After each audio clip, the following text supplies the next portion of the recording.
Friends, welcome to my channel. ഇന്ന് നമ്മൾ പഠിക്കുന്നത് ബാങ്കിങ് റെഗുലേഷൻ ആക്ടിനെ കുറിച്ചാണ്. ഇത് PSC നടത്തുന്ന Kerala khadi and village industries ബോർഡിൻ്റെ ജൂനിയർ ഇൻസ്പെക്ടർ എക്സാമിൻ്റെ സിലബസിലുള്ള ടോപ്പിക്കാണ്. സിലബസ് അനുസരിച്ചുള്ള മറ്റ് ക്ലാസ്സുകൾ പ്ലേലിസ്റ്റ് ചെക്ക് ചെയ്താൽ നിങ്ങൾക്ക് കാണാവുന്നതാണ്. അപ്പോൾ നമുക്ക് ഇന്നത്തെ ക്ലാസ്സിലേക്ക് കിടക്കാം. ഇന്ത്യയിലെ ബാങ്കിങ് സ്ഥാപനങ്ങളെ നിയന്ത്രിക്കുന്ന ആക്റ്റാണ് ബാങ്കിങ് റെഗുലേഷൻ ആക്ട്. 1949 മാർച്ച് 16 ബാങ്കിങ് റെഗുലേഷൻ ആക്ട് നിലവിൽ വന്നത്. നിലവിൽ വന്നപ്പോൾ ഇതിൻ്റെ പേര് ബാങ്കിങ് കമ്പനീസ് ആക്ട് എന്നായിരുന്നു. 1949 മാർച്ച് 16 ഇത് നിലവിൽ വന്നപ്പോൾ ഇതിൻ്റെ പേര് ബാങ്കിങ് കമ്പനീസ് ആക്ട് എന്നായിരുന്നു. 1966 മാർച്ച് 1 ബാങ്കിങ് റെഗുലേഷൻ ആക്ട് എന്ന് റീനെയിം ചെയ്തത്. ബാങ്കിങ് റെഗുലേഷൻ ആക്ട് നിലവിൽ വന്നത് 1949 മാർച്ച് 16 നിലവിൽ വന്നപ്പോൾ ഇതിൻ്റെ പേര് ബാങ്കിങ് കമ്പനീസ് ആക്ട് എന്നായിരുന്നു. 1966 മാർച്ച് 1 ബാങ്കിങ് റെഗുലേഷൻ ആക്ട് എന്ന് റീനെയിം ചെയ്തത്. 1965 മുൻപ് കോപ്പറേറ്റീവ് ബാങ്കുകളെ നിയന്ത്രിക്കുന്നതിനുള്ള റൈറ്റ് ഇല്ലായിരുന്നു. 1966 മുതലാണ് കോപ്പറേറ്റീവ് ബാങ്കുകളെ നിയന്ത്രിക്കുന്നതിനുള്ള അധികാരം ലഭിച്ചത്. അപ്പോൾ 1966 മുതലാണ് കോപ്പറേറ്റീവ് ബാങ്കുകൾക്ക് ബാങ്കിങ് റെഗുലേഷൻ ആക്ട് ആപ്ലിക്കബിൾ ആയത്. ഇതേക്കുറിച്ച് ബാങ്കിങ് റെഗുലേഷൻ ആക്ടിൻ്റെ സെക്ഷൻ 56 പാർട്ട് 5 പറയുന്നത്. എന്നാൽ primary agricultural credit society, non agricultural primary credit society, land development bank ഇവയ്ക്ക് ബാങ്കിങ് റെഗുലേഷൻ ആക്ട് ആപ്ലിക്കബിൾ അല്ല. ബാങ്കിങ് റെഗുലേഷൻ ആക്ടിൽ ആകെ 55 സെക്ഷൻസ് ആയിരുന്നു ഉണ്ടായിരുന്നത്. 1965 അമെൻഡ്മെൻറ്റിന് ശേഷം ഇപ്പോൾ 56 സെക്ഷൻസ് ആണുള്ളത്. ഇമ്പോർട്ടൻ്റ് ആയിട്ടുള്ള സെക്ഷൻസ് ഏതൊക്കെയാണെന്ന് നോക്കാം.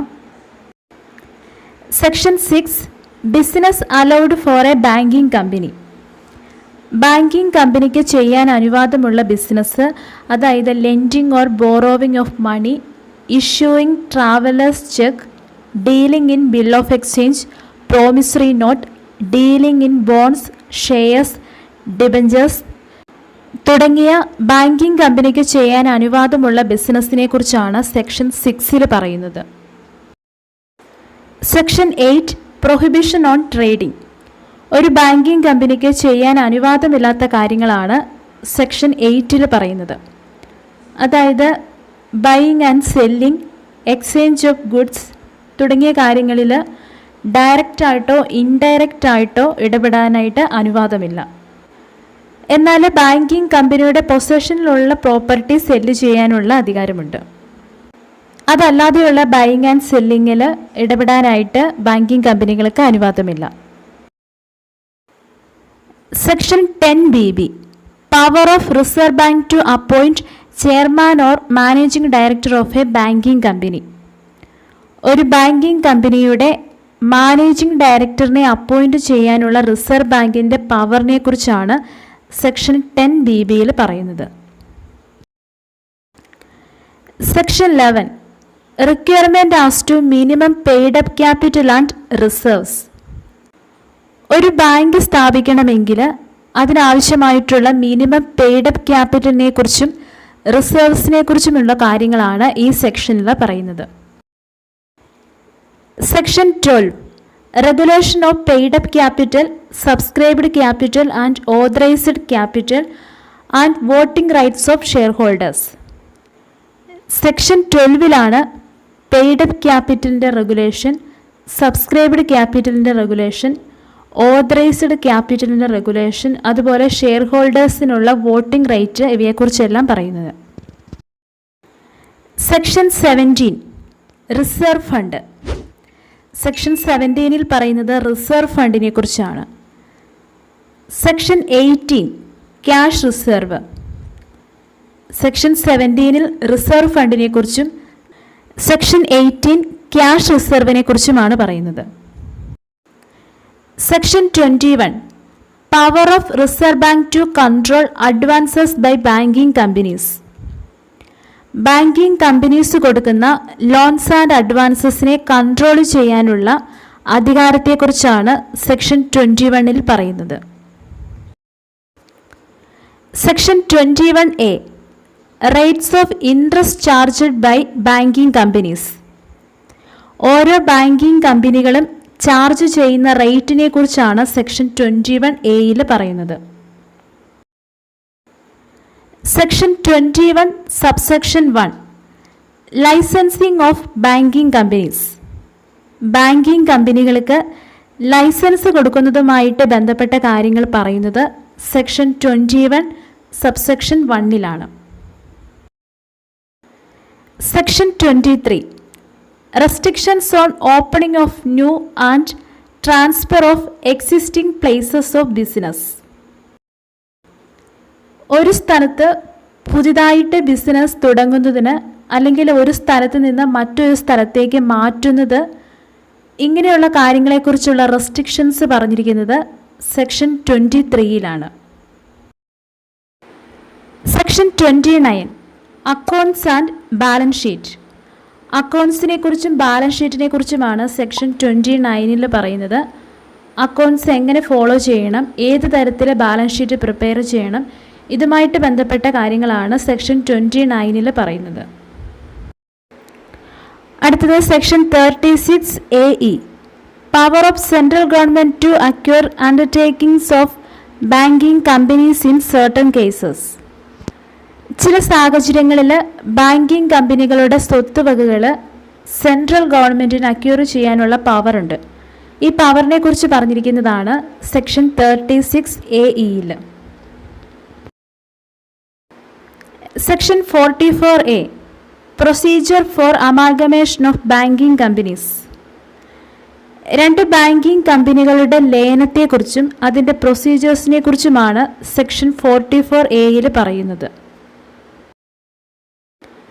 Section 47A power of reserve bank to impose penalty. ബാങ്കുകൾക്ക് എന്തെങ്കിലും പെനാൽറ്റി ഇമ്പോസ് ചെയ്യാനുള്ള റിസർവ് ബാങ്കിൻ്റെ പവറിനെ കുറിച്ചാണ് സെക്ഷൻ 47A പറയുന്നത്. Section 49A restriction on acceptance of deposits withdrawal by cheque. എല്ലാ ഡിപ്പോസിറ്റുകളും നമുക്ക് ചെക്ക് വഴി വിത്ഡ്രോ ചെയ്യാൻ സാധിക്കില്ല. ചെക്ക് വഴി വിത്ഡ്രോ ചെയ്യാവുന്നതിൻ്റെ റെസ്ട്രിക്ഷൻസ് ആണ് സെക്ഷൻ 49A പറയുന്നത്. അപ്പോൾ ഇത്രയുമാണ് ബാങ്കിങ് റെഗുലേഷൻ ആക്ടിലെ ഇമ്പോർട്ടൻ്റ് ആയിട്ടുള്ള സെക്ഷൻസ്. ഇമ്പോർട്ടൻ്റ് ആയിട്ടുള്ള പോയിന്റുകൾ നമുക്ക് ഒന്നുകൂടി ഒന്ന് നോക്കാം.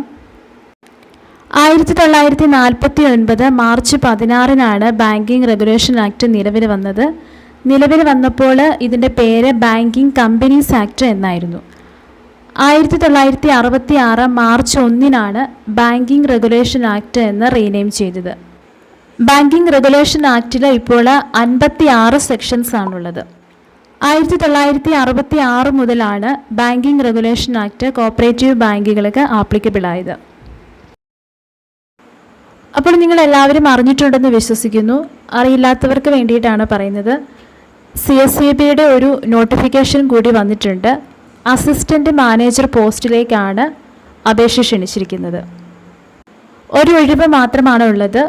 തിരൂർ അർബൻ കോപ്പറേറ്റീവ് ബാങ്കിലേക്കാണ് അപേക്ഷ ക്ഷണിച്ചിരിക്കുന്നത്. ആപ്ലിക്കേഷൻ അയക്കേണ്ട last date May 30 junior clerk എക്സാമിനുള്ള അതേ ക്വാളിഫിക്കേഷൻ തന്നെയാണ് ഈ ഒരു പോസ്റ്റിനുമുള്ളത്.